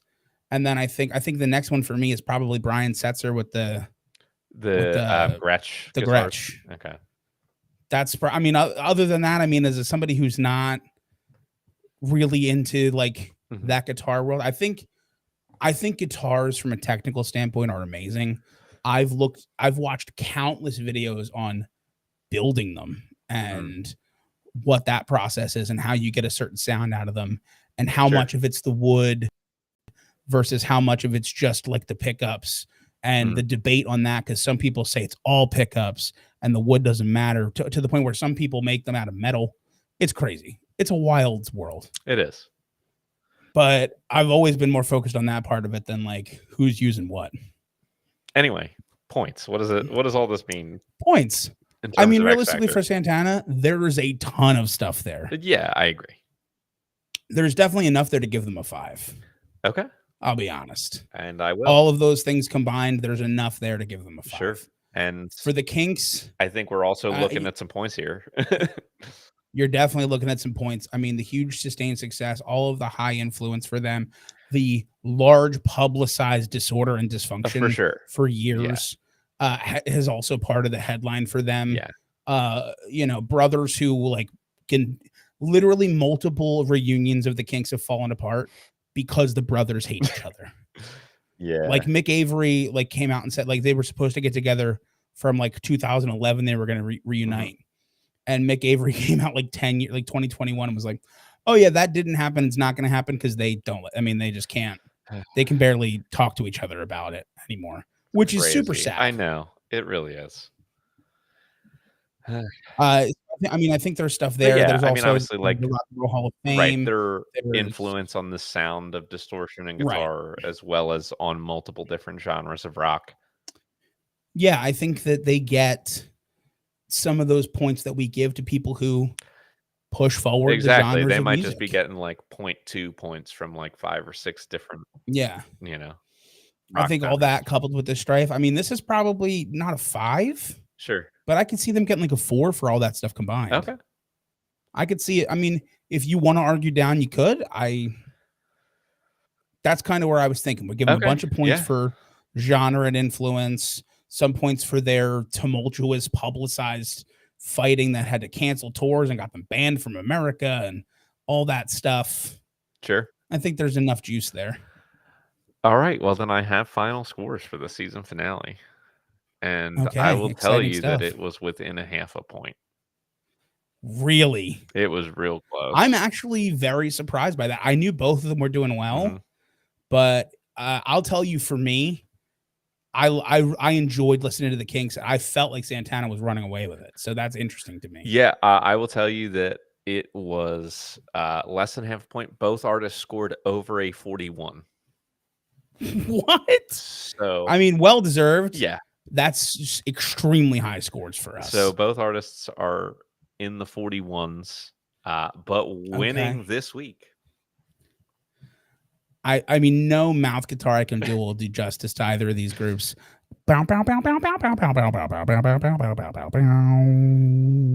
Is the Kinks. No way. With a score of 41.5. I'm shocked. They overcame their initial deficits in the first 3 categories with a really strong showing in songwriting and poetic talent. I'm blown away. Honestly, it was all in the poetic talent. It was all in the if Santana wrote had a people few sing less instrumentals, then they could have reclaimed that.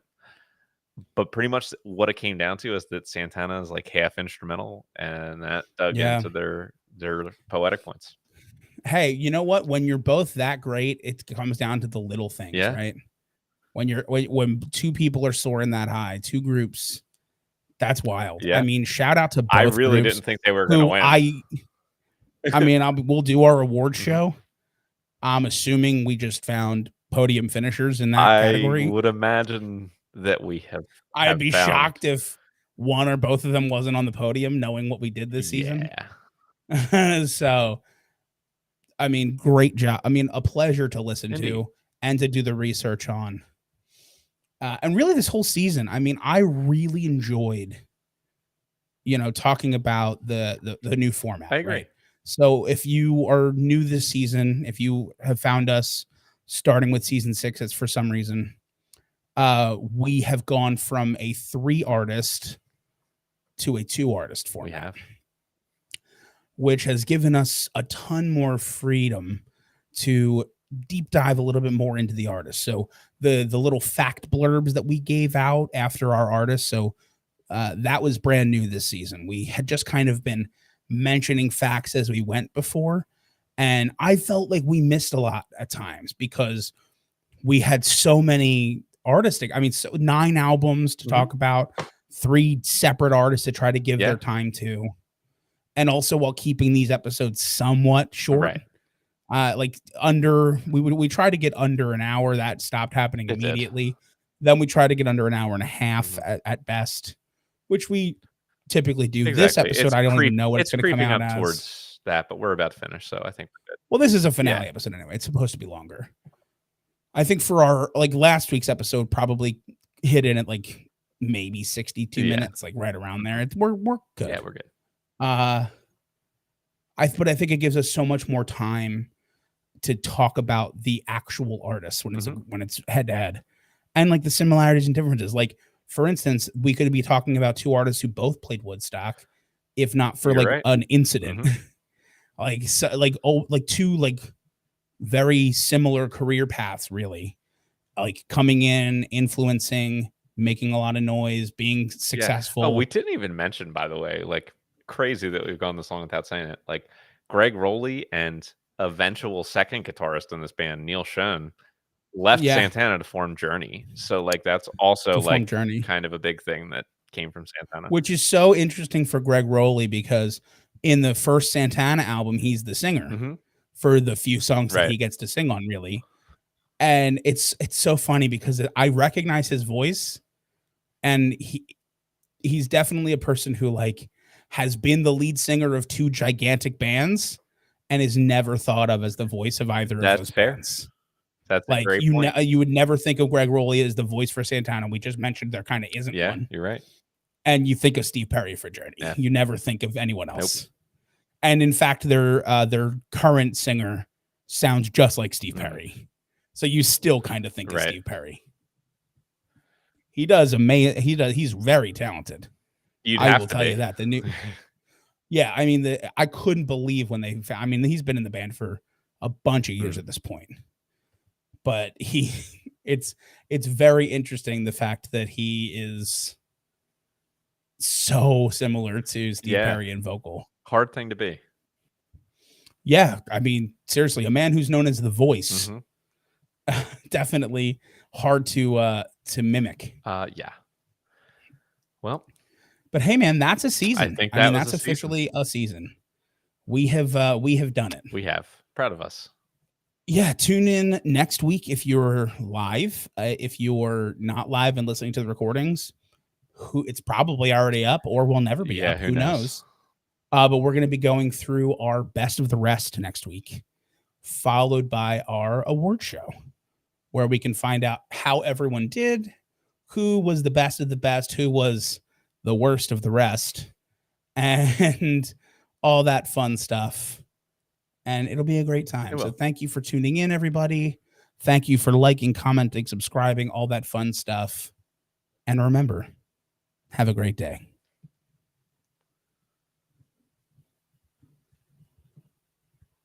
Arnel Pineda, that's the guy.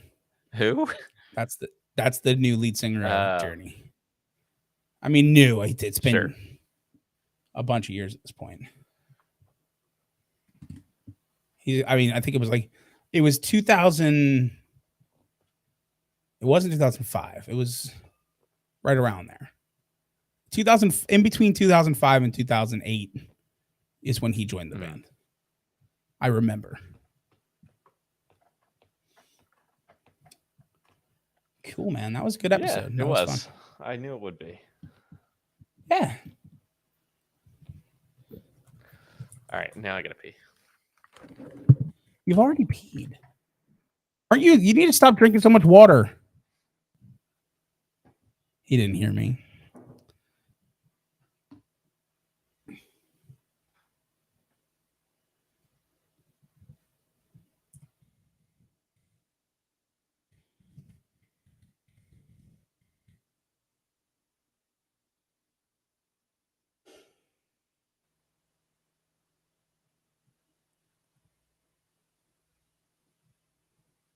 Right. I'm looking up signature guitars now.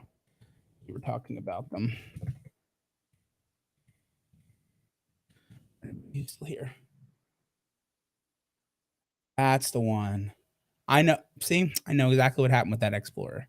I was thinking for anybody who played Guitar Hero, it might have been Guitar Hero. I think it was Guitar Hero 2, where you could like put custom guitars on. It was definitely Guitar Hero 3. I don't remember if 2 had it. And one of them was a Gibson Explorer that had the Van Halen signature paint on it, which is why that's what's in my head. Because I'll be honest, I saw that at times and I saw the guitar in person or the guitar in real life. I was telling them the signature guitar thing where I thought Van Halen had the Explorer. Oh. It was because in Guitar Hero, either 2 or 3, you could put custom guitars on your character. And one of them was the Gibson Explorer Van Halen like paint job on it, that custom the red with the strips. So that's what's in my head. Because, well, I saw that way more than I ever saw Van Halen holding that guitar. Of course. I mean, come on.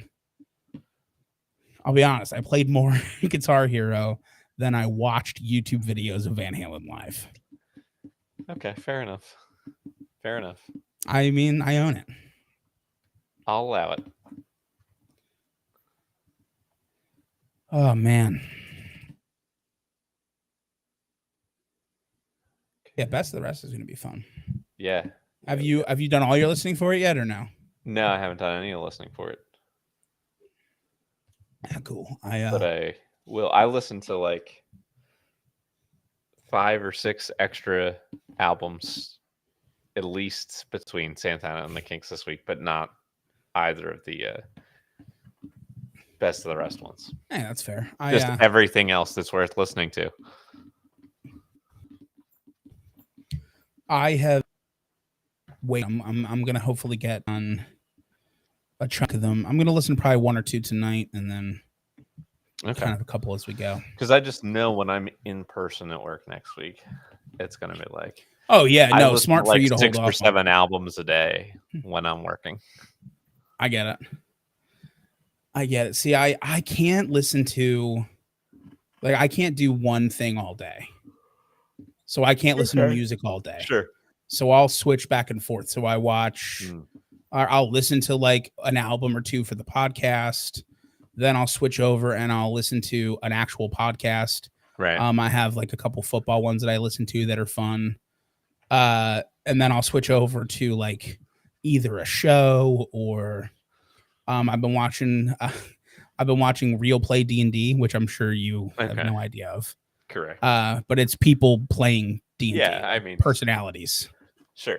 Which is, fun for me. I like D&D, and I don't get to play it as much as I would like because I'm an adult person. Right. So, yeah, but I like to switch things up.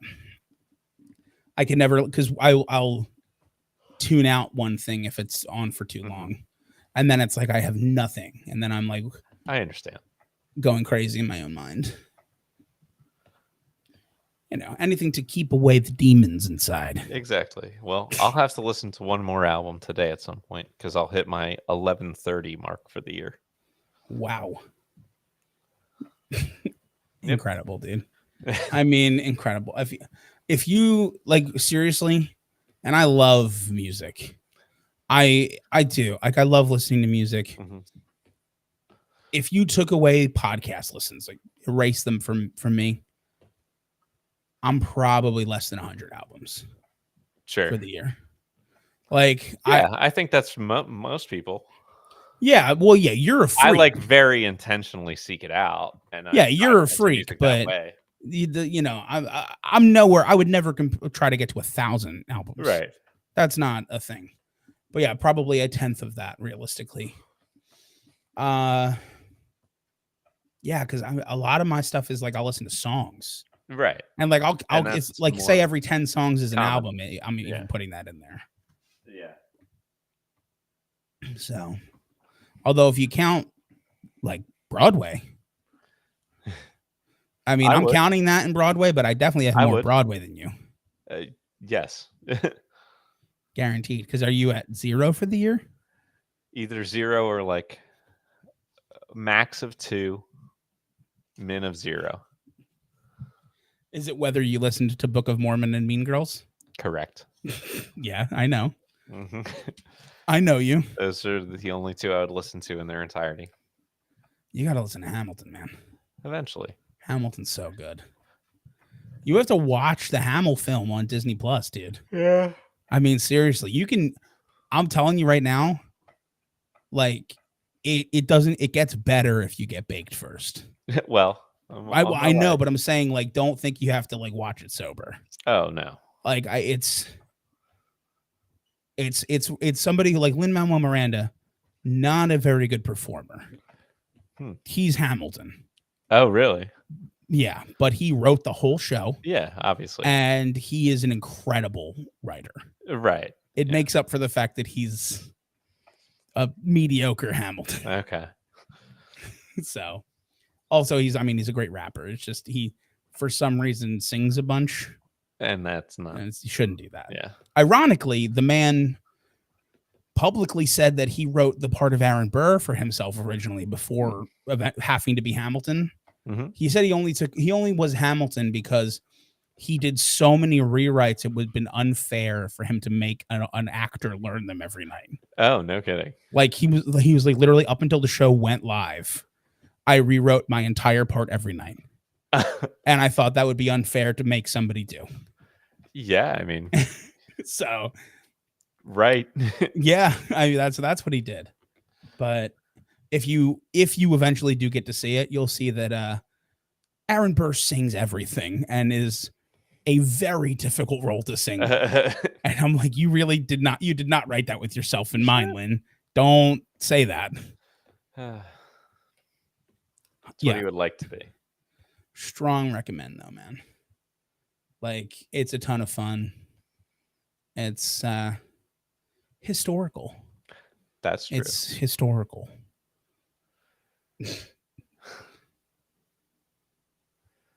Oh man, what a season!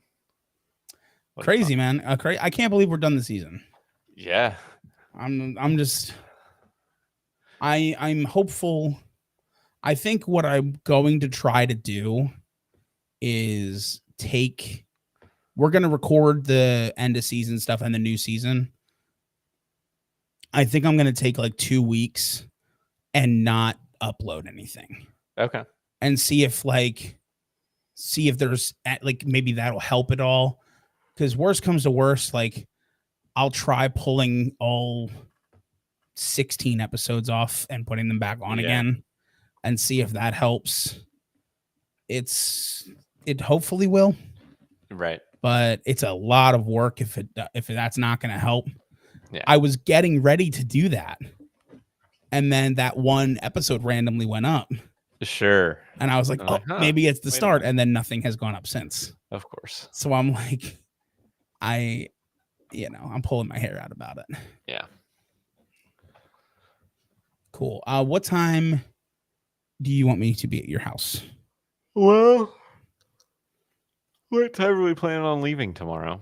If we're supposed to start at 4, we're supposed to be there at 3, so we should probably be leaving like on the safe side by 1 at the latest. So I'd say in the 12 o'clock hour. Yeah, I mean, I'll shoot to get there at noon. Yeah, that works. And then if we want to, because I would assume we might get on the road, maybe like we want to stop, or you guys might. I don't know how. Right. I don't know how long it's going to take me to be rough. Sure. So I mean, it's weird. When I'm not driving, it's a little better. Right. So like at least I'll be able to function as a person. I'll be able to talk. Yeah. But I certainly, it'll be interesting. We'll see what happens. We will.